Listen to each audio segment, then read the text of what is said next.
Hey everyone, it's Anne, and in today's video I'm going to be creating a realistic tiger in colored pencil, as well as sharing some of my tips on how to draw realistically. So if you want to learn how to do this, just keep watching.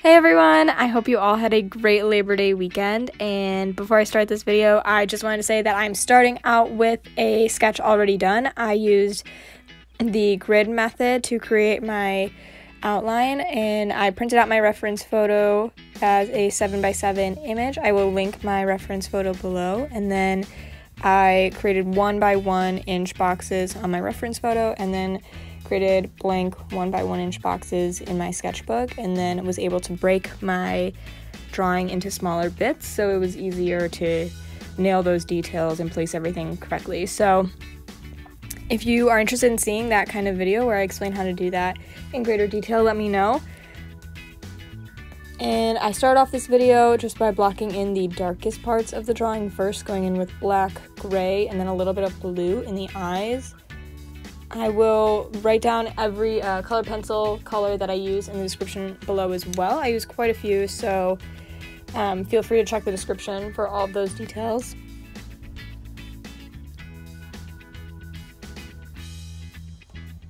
One of the best ways to get a realistic drawing is to take the time to make sure you have a realistic sketch, and you can do that by using a grid method like I just explained, or measuring out where certain points are and creating little dots on your artwork and connecting those dots. And I can do a video explaining how to do that as well. Basically, you would be just measuring length and height wise where key points are on your artwork, and then using those as like guidelines.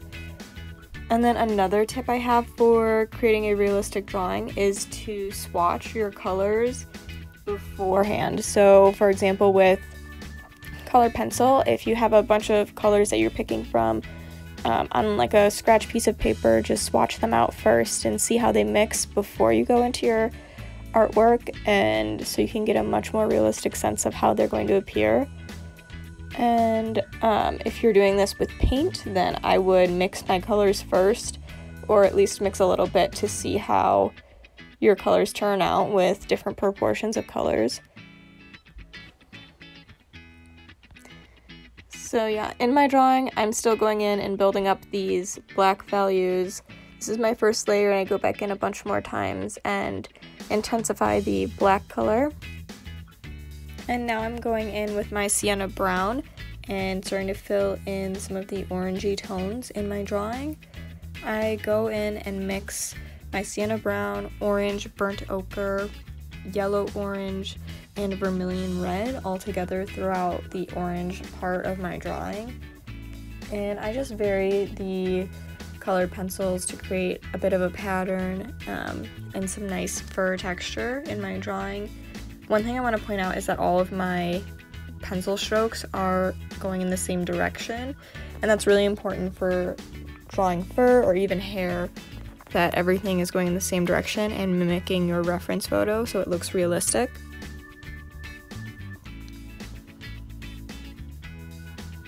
And then if there are any highlights in your fur or in your reference photo, make sure you leave space for those, especially with colored pencil. You wouldn't want to have to go back and try to remove colored pencil or draw over it with white, because that can be pretty tricky. So if there's a highlight in the eye or anywhere on the drawing, make sure you leave space for that.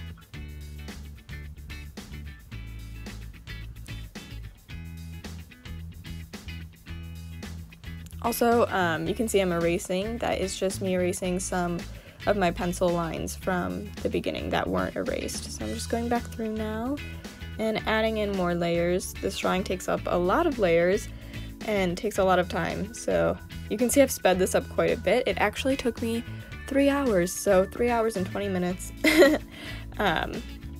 Yeah, it definitely takes some time, but it's well worth it. I really liked how this came out. I think it's my favorite one yet, and I was so excited. I actually had a different video to go up today, but I was so excited about this one. I was like, I gotta get it up. So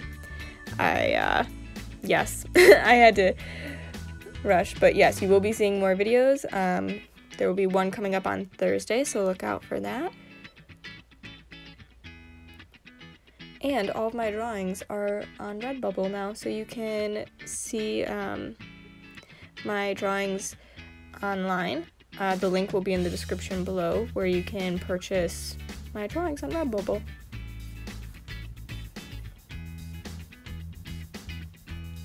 And also comment down below what you want to see from me in the future. I'm open to just about anything, so if there's something you want to learn or something you just want to see me do, leave it in the comments below and I will do my best to do it.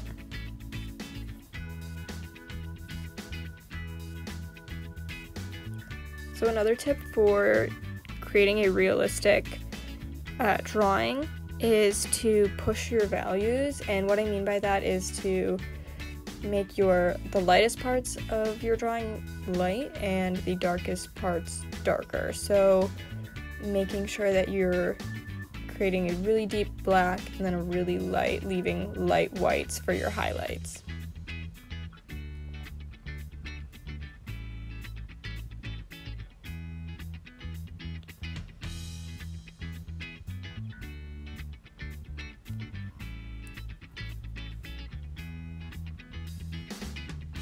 And another thing, which I do off camera, but is to keep your color pencils sharpened.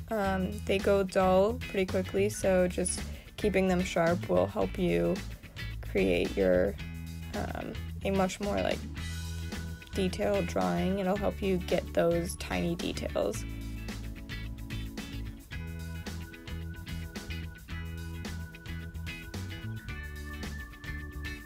One thing that I did for this drawing that I thought was really helpful is I actually printed my reference photo in black and white and created my outline from there, because I was just looking for changes in values and I didn't want to get distracted by all the colors. So I printed it in black and white and drew from that, and then used the color reference photo on my iPad. So then I was able to create the colors from a digital reference photo and then the actual values and shapes from a black and white printed reference photo, which I really liked, so I would definitely recommend that.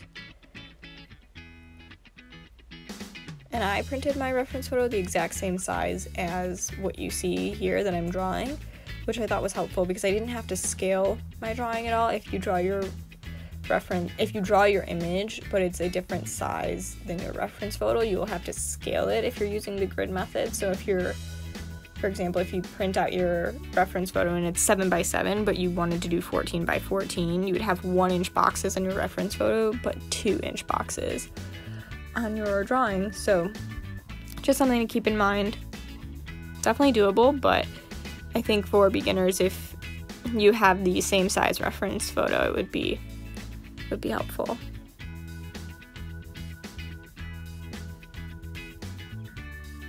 So now I'm going in with brown and below the eyes to make that a little bit darker. And then I fill in brown around the black spots in the mouth too, because they weren't just brown and then straight to orange. They kind of went, or black and then straight to orange. They went from black to a brown and then to orange.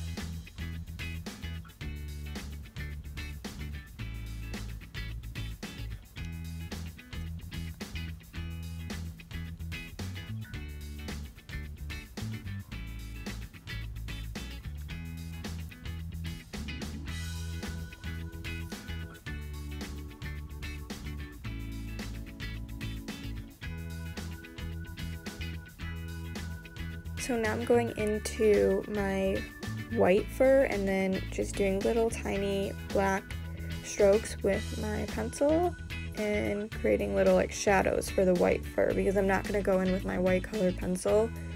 I'm just creating the shadows so that it looks like it's white colored pencil.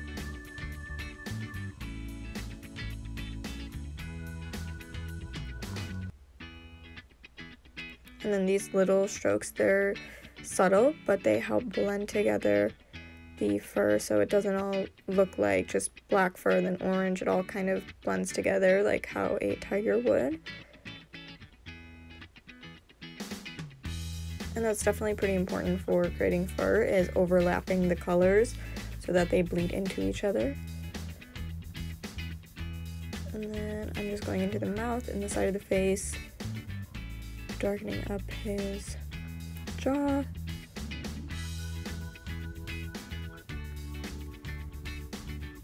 And I don't shade at all.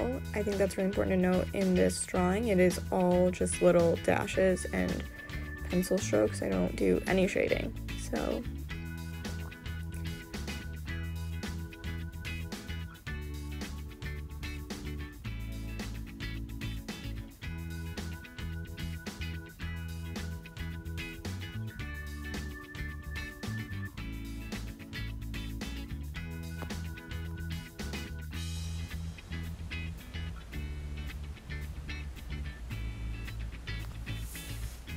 here I'm going back in with my orange and adding another layer to intensify that color, and also blending it into the black.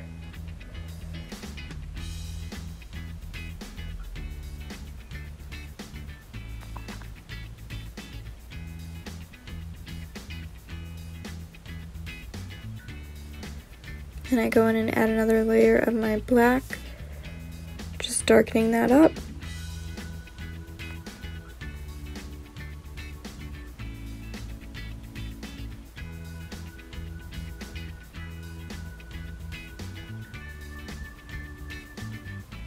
And then I'm shading in my background, and I think creating, even if it's a single color in your background, helps create a nice contrast from your foreground. So it really makes the tiger pop having the black background, which I go over a couple of times and just darken that up.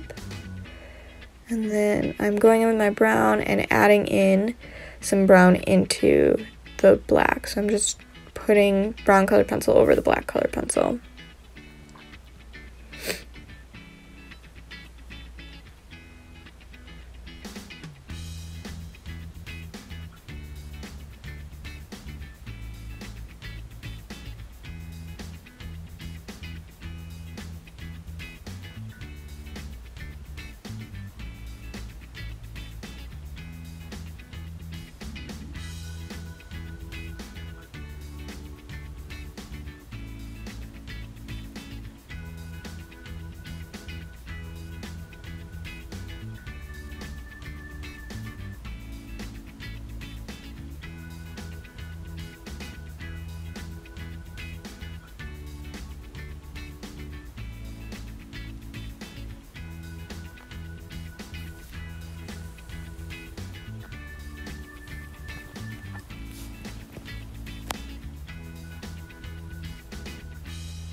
Now I'm going back in with my orange and just adding in more, some highlights, and then going back in and just making my oranges a little bit more rich, and then also building up a little shadow here by my tiger's nose.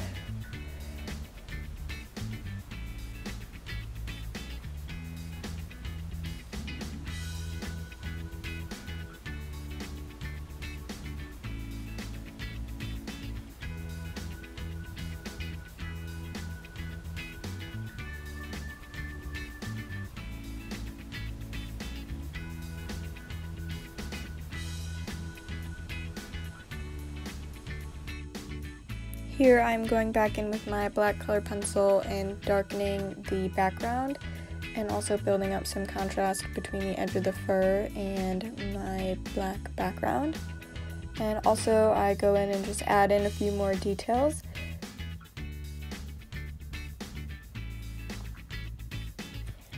We are pretty much at the end of the video, so while I add in those final details, let me know in the comments below what you want to see next and recommendations for future videos.